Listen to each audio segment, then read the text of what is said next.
Because when you look at the amount of funding that the U.S. government has given to Harvard, it's astronomically high. We're talking about over $100 million. We're talking about billions of dollars.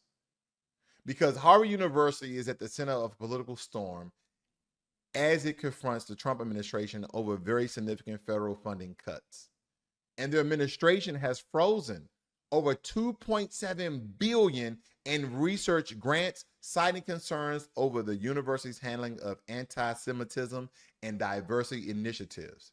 But Harvard argues that these cuts are politically motivated and jeopardize critical research in areas like tuberculosis, ALS, and food allergies. Now, in response to that, the university has allocated $250 million from its endowment to sustain research efforts. And this clash raises questions about academic freedom and the politicization of education. I'm going to go there today because I haven't went there yet when it comes to Harvard and this millions of dollars. I touched the surface on this. I kind of grazed it. I kind of massaged it, but I think I'm going to do a better deep dive today because we only have a couple of stories for here today, but I'm going to break this down because Harvard receives hundreds of millions in federal funding annually, but not in the form of a blank check. Now, the money usually comes from federal research grants like the NIH, the NSF, and DOD. We're talking about $600 million plus a year. They also receive, Harvard University also receives financial aid support like Pell Grants, federal loans for students, etc. Federal contracts, defense contracts, cybersecurity, science, and AI research.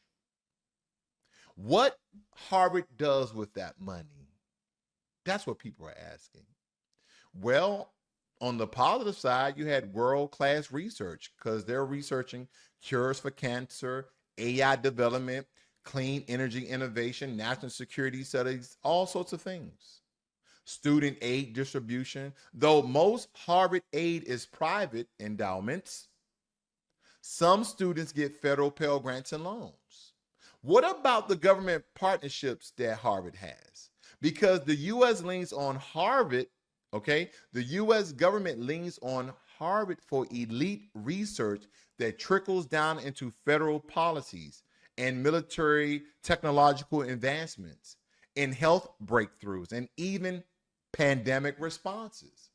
So we're already looking at how vital Harvard is to the very infrastructure of America, and that the money is being justified by the research and all the things that Harvard is doing.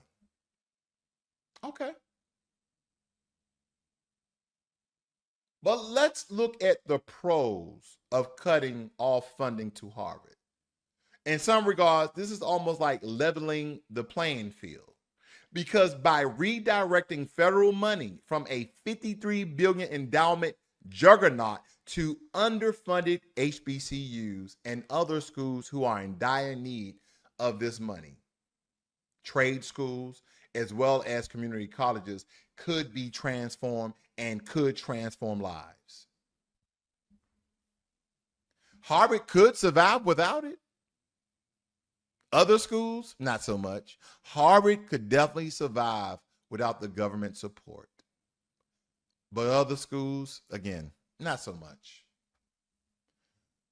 What about holding elite institutions accountable? Harvard is the richest school in America, if not the world.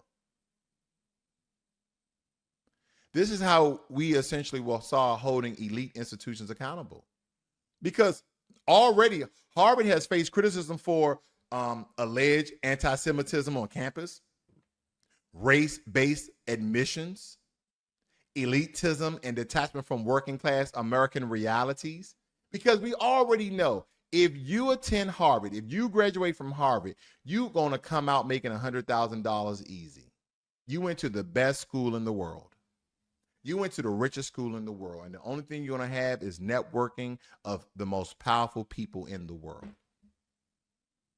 Cutting funds could be a very symbolic move to remind Ivy League schools they answer to taxpayers too, because the money that Harvard is being funded by taxpayer dollars. Because we can essentially break the ivory tower monopoly. The best ideas don't only come from Harvard.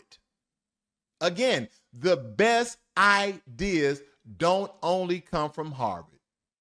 Defunding could encourage decentralization of innovation, giving other schools a shot at major government-backed research and give other schools a shot of other students in those schools becoming just as powerful and influential and innovative as those who attend Harvard.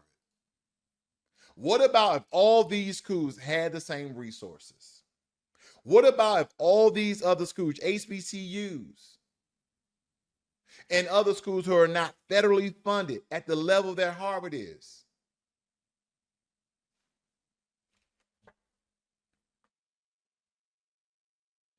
Would that then decrease the amount of elitism that they have at Harvard? Would that be leveling the playing field? So we did the pros of cutting off the funding, then let's definitely talk about the cons of cutting off funding to Harvard. Because some, not just some, I would say a lot of people state that cutting off the funding to Harvard will hurt America's global dominance in science and technology. That it will cripple critical projects in biotech, AI, defense, and climate change. That it will now push top scholars to China, Europe, and private labs. They will start, our top talent will start going to these other countries, or top talent will stay in their own countries and make them powerful. Could we be looking at punishing the wrong people? Because Harvard's most vulnerable students are low income, first generation, and many Black scholars that rely on federal loans and grants. But my question would be, what are the percentages of Black students at Harvard? And then I know a lot of people like to throw in this racial trope. Well, how many of those students are Black on DEI? Believe me when I tell you this. Only the top Black students go to Harvard. We're talking about valedictorians, salutatorians. We're talking about, 1,400 on your SATs, et cetera, et cetera, et cetera. I couldn't attend Harvard. I only got 1,100 on my SATs. But removal of federal support may hurt them more than the elite legacy crowd. And some will argue that this will weaken national security because Harvard receives defense contracts and conducts research on cybersecurity, AI, and biodefense. And cutting it off could disrupt those projects or push them into less accountable hands, meaning because of the amount of research and historical knowledge that Harvard has, other schools don't have that.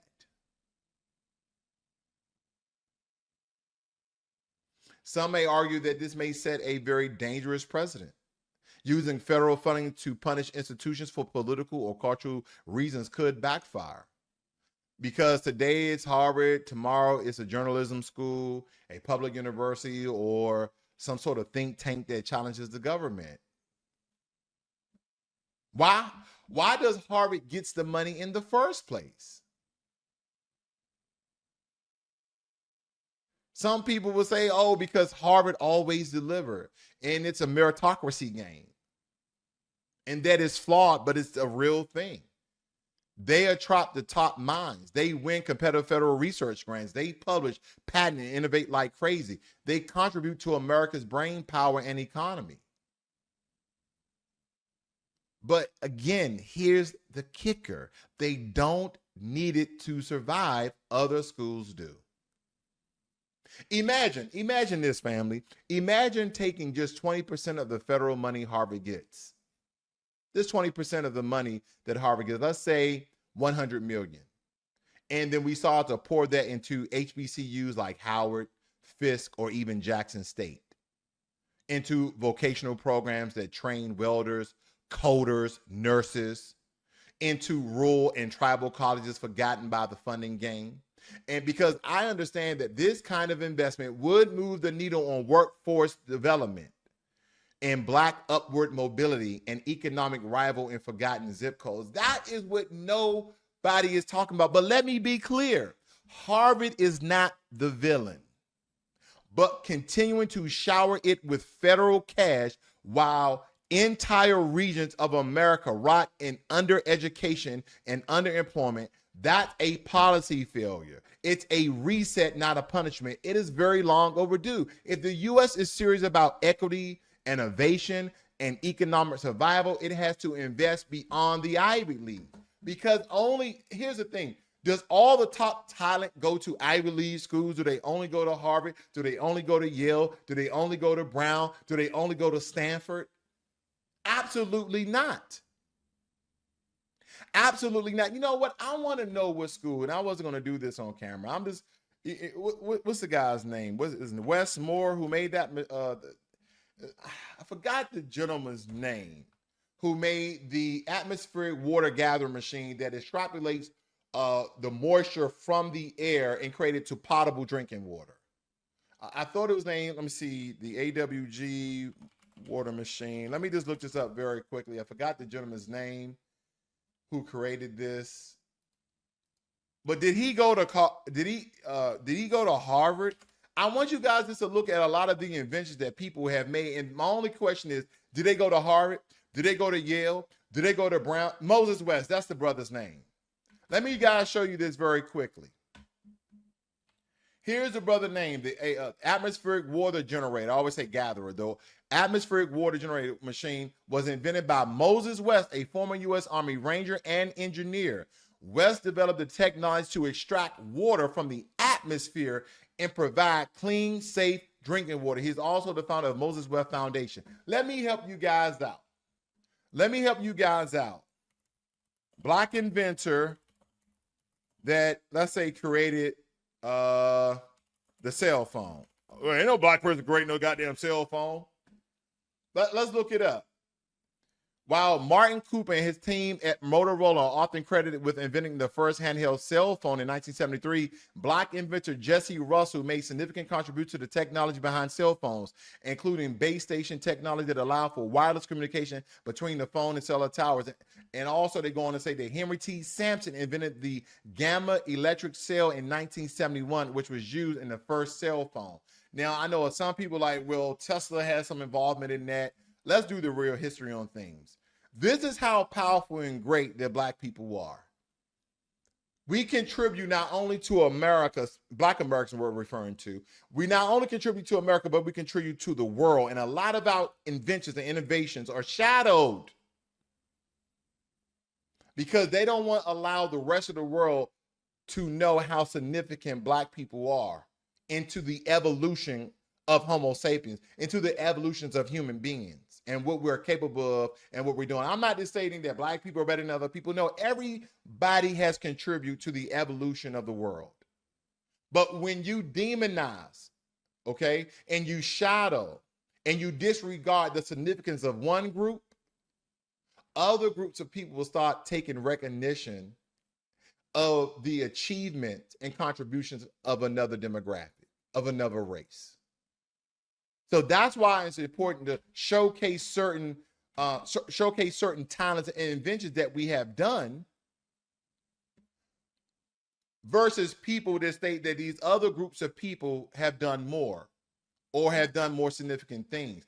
But again, to my point, a lot of these people have not attended a lot of these Ivy League schools who are getting all the funding that keeps them rich, that keeps them elite. And don't forget, they have these legacy programs.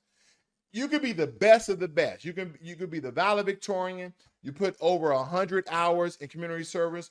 You won all the science fairs.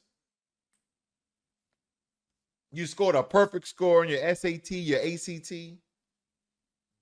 But if they already met their quota because they had to allow some legacy people inside of Harvard, even though you're best of the best, that means that C student, but his father, his mother, their father, their mother attended Harvard or Yale, all these other Ivy League schools, then you have a short chance in hell in attending that school as well.